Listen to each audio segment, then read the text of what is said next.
Здравствуйте! Вы на канале Тимиров Лайф, и это рубрика «Фейк-контроль».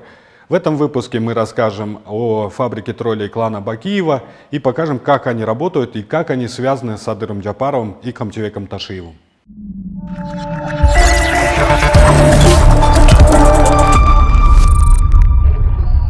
Всем привет! Мы решили вновь затронуть тему фейков и троллей, но для начала давайте перенесемся назад, примерно на 20-40 лет.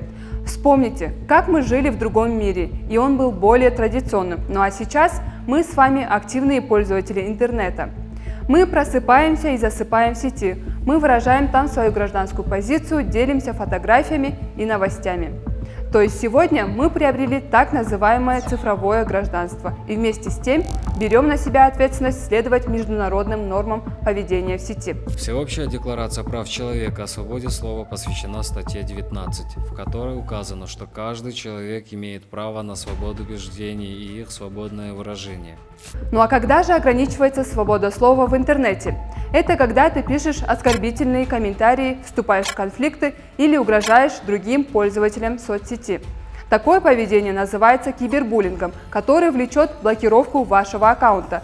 9-й пункт. Травля и преследование. Мы не допускаем преследования и травли на Facebook, так как стремимся поддерживать в нашем сообществе атмосферу безопасности и взаимного уважения. 12-й пункт. Враждебные высказывания. Мы считаем, что люди свободнее общаются и высказывают свое мнение, когда не чувствуют себя подверженными нападкам на основании их идентичности.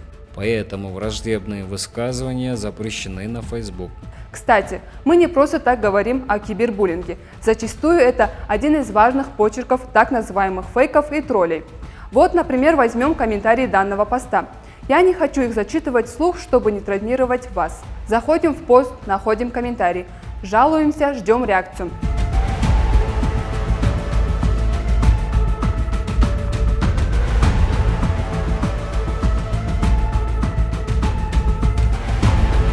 Facebook не находит никакого нарушения. Стоит отметить, что Facebook блокирует оскорбления и угрозы на многих языках мира, но вот кыргызский он пока в полной мере не контролирует.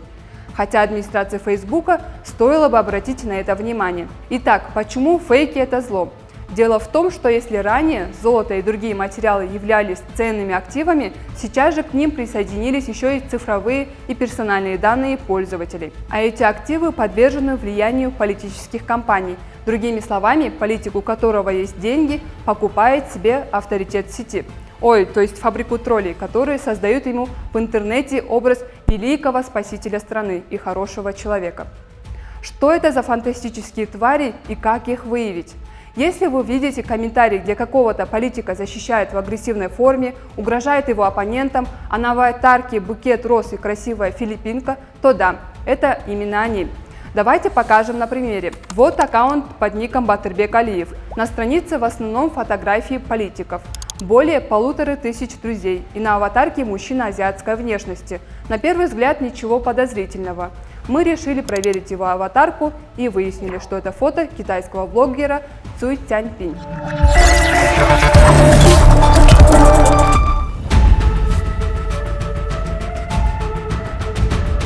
В просторах интернета мы заметили активный призыв вернуть семью Бакиевых и проделали кропотливую работу. Мы проверили около 2000 аккаунтов и более 1000 комментариев, и вот что узнали.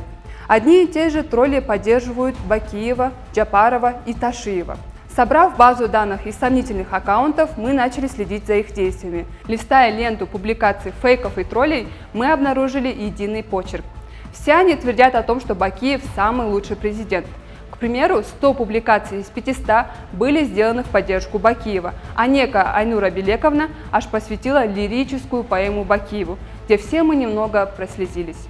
Столько любви проявляет, что я уж начала верить в его невинность, но, к счастью, я умею мыслить критически и анализировать информацию. Как мы уже отметили, армия фейков клана Бакиева активно пишут посты поддержку, посвященные Садыру Джапарову и Камчыбеку Ташиеву. Давайте посмотрим, что они говорят.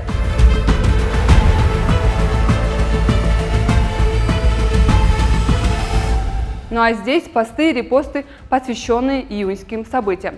Здесь же они ведут активную информационную деятельность, показывая, что Бакиев невиновный. Его нужно вернуть в Кыргызстан, виновных наказать, а таковыми они считают Временное правительство.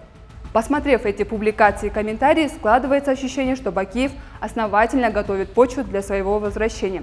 Ну а вы что думаете по этому поводу? Напишите, пожалуйста, в комментариях.